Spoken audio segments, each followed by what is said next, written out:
All right, everyone, welcome back to this week's session of Banks Wants You to Know, your latest source for financial discipline and literacy. So last time, we talked a lot about debit cards, their purpose, and some tips for managing their use.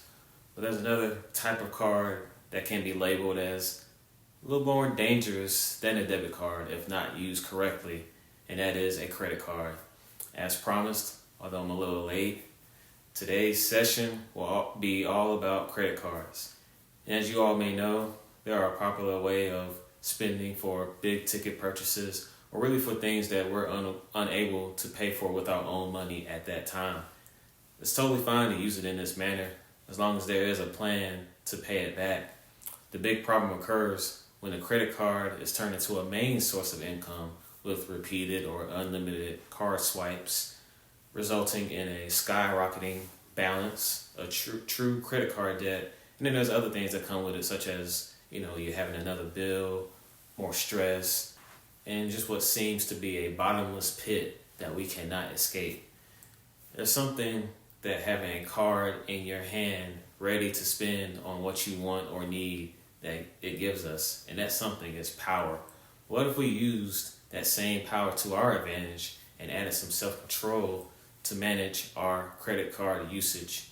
There is true power and freedom, financial freedom that is, in using the tools given to us to spend our money, but also applying the knowledge tools that we learn to manage our spending. Now, there was a time where I myself had to learn this. I received my first credit card just a few years ago, back in 2019. I didn't think I would ever own a credit card. As you all can tell from this channel, I have kind of a frugal mindset to money. But I used it to book a trip, like a short getaway for my wife and I. Then I had a plan to pay it back within 3 months, and then that's what I did. But fast forward a few years, I got comfortable with using the card for various things, paying it back. Sometimes I would take a little bit longer to pay it back. That would kind of leave a lingering balance going from month to month. And then there was a trip where we took with some friends, and let's just say I went crazy with the credit card. Thankfully, I didn't max it out, but I was left with a big balance that would take a little while longer, a few years to pay off. Does this story seem similar to you? You obtain it for one reason, then you turn it to many other reasons, and now you're in debt. Mistakes happen, but it doesn't mean we'll be trapped in them forever. There are ways out of them, thankfully. But first, here's some information. All right, so first thing I would like to say about credit cards is really noting the difference between them and debit cards. While debit cards allow you to spend money that you've earned, credit cards contains money that is loaned from a financial institution or your bank. Also, in order for you to get a credit card, you'd have to submit an application and be approved to get the card. You can't just hand them out. They come with a spending limit, which is typically as low as $500 and can be as high as $100,000. Wow, imagine that. And the spending limit is determined by your bank or finance company, which is dependent on your current income and your existing debts. If you show good payment history and smart usage, the company can raise the limit. If not, then the limit can be lowered. But here's the kicker. The money you spend on a credit card has to be paid back with interest. Loans have to be paid back, right? So this is basically a loan at your fingertips on a card. Usually the interest is at double digits or really above 10%. If you find one lower than 10%, then you've probably struck gold. Most of them are really higher than 20%, like your big companies like Capital One. And typically, if the statement balance is not paid at the time that is due, then interest will occur either per purchase or based on the balance that's left on the card each month. Let's say balance, in February, you used up to about $200, and now it's March, and you got it down to 100. And this is on a 20% interest credit card.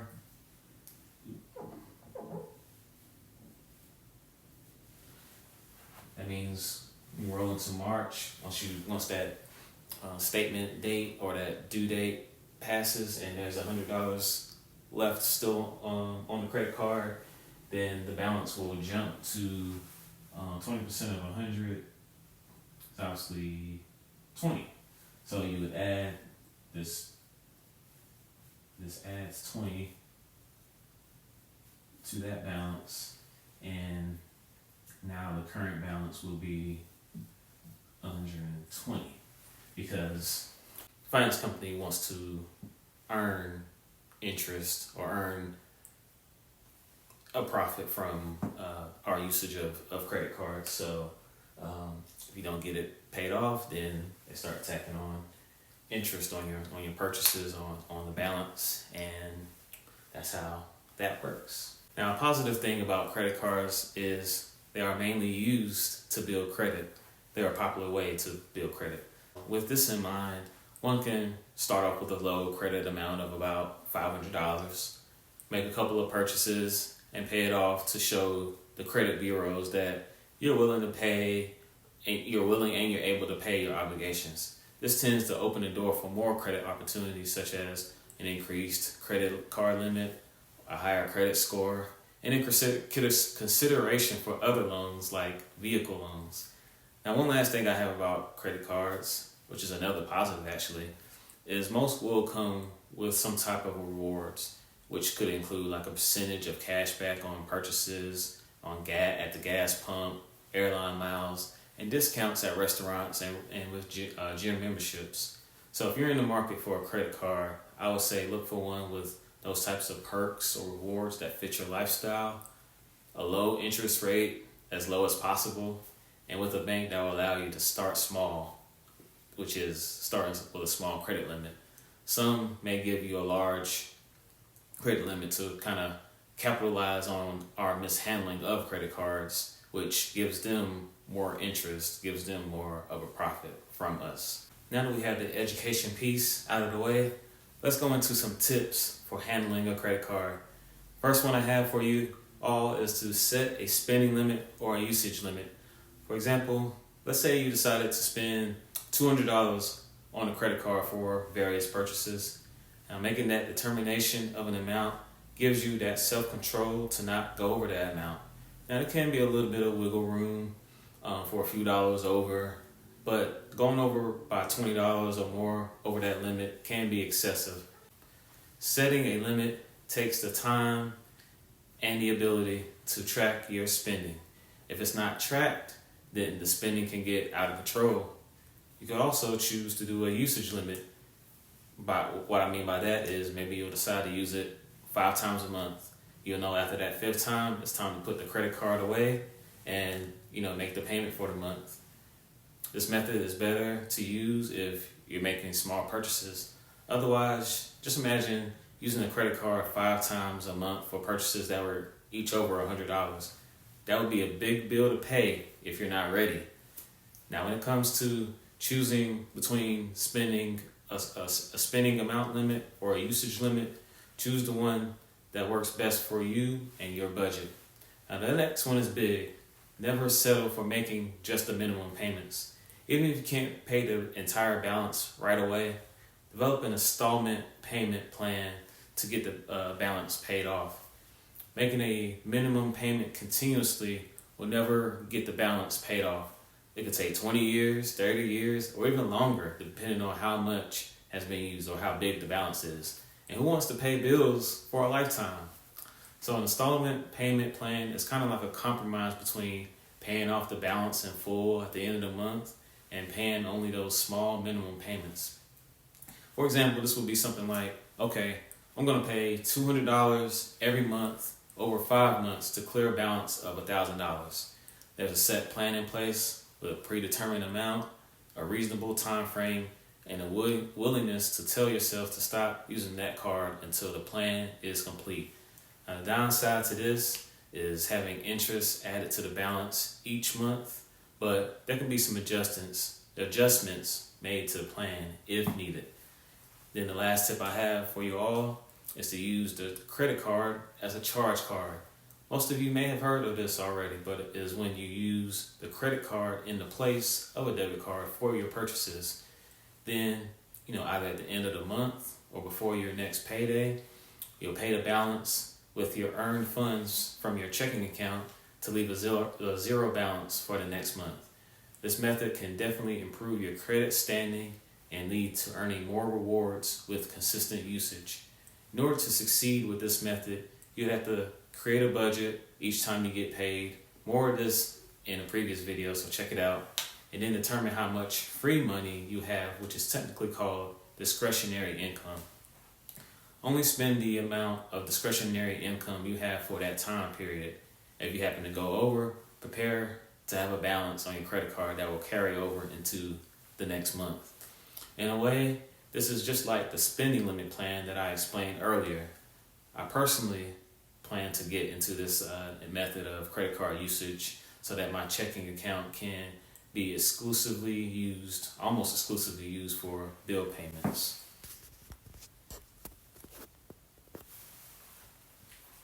Now, an example of this charge card method, I'm gonna go back to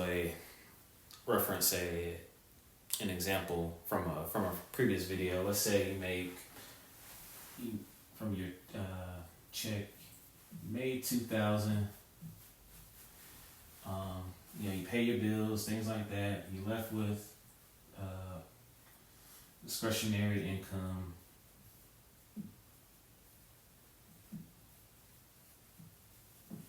of, I'm gonna give an exact, I'm gonna try to nail it down to the penny. Let's say you're left with $242.67. So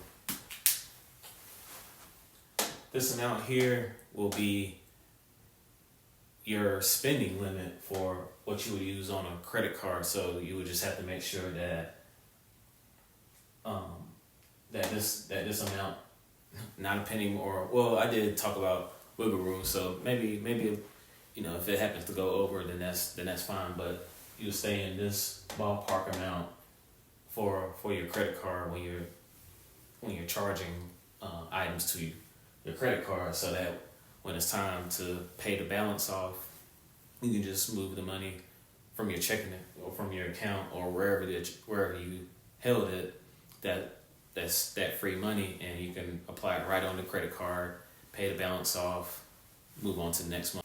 Now, let's say you already have multiple credit cards and you're wondering what is a good way to kind of get them paid down or get them paid off.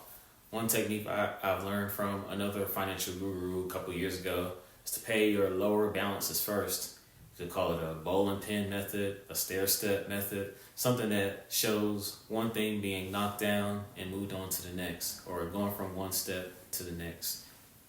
It eliminates an obligation faster, and it relieves some stress doing it that way. If the multiple credit cards you have, they're just out of control, I also like to recommend doing a debt consolidation loan at your bank. Once again, you'll have to get approved to get the loan, but once you do, the credit cards will be paid off, and then you'll make one singular payment. Sometimes it could be a fairly large one depending on the balance. You make a singular payment to one loan. Doing this will relieve stress as well, because it will eliminate several of those payment outlets, making it easier to manage and track where your money is being paid. There are a lot of things in life we tend to avoid due to their dangers, which comes mainly from the advice of others like our parents, the advocates on TV, or experts. It comes from a good place when they tell us not to do a certain thing due to those dangers. But when it comes to credit cards, I'm not here to say never use them or just immediately stop using them altogether. I believe that they're used correctly, or at least with a plan in mind, then they are no longer a danger to us. Also, having that knowledge or being informed about a product can help eliminate or lessen the danger of a credit card. And I understand times do get hard in our economy, which results in us having to use a credit card much more than we anticipated or planned. But thankfully, there is a way to get on that road to curing that existing credit card debt and preventing it in the future. And now it is time for the verse of this session, which comes from Proverbs 22, verses 26 and 27, which reads, "Do not be one who shakes hands in pledge or puts up security for debts. If you lack the means to pay, your very bed will be snatched from under you." Now, unfortunately, when I read this verse, my mind went to those times back in the day when I would see a truck, from a place like Rent-A-Center in front of someone's home to collect a furniture item that wasn't finished being paid for. But in all seriousness, this is an example of a consequence that can happen if debts are not being paid as agreed. It can lead to your bed being taken, like it said in Proverbs, or it could be your car being taken in the middle of the night. Now, spending credit card funds freely and not paying it back in a timely manner can result in distrust from your bank and in the eyes of the credit bureaus. And I believe God, he sees this as like a broken promise or agreement, or really to take it a step further, he sees it as deception.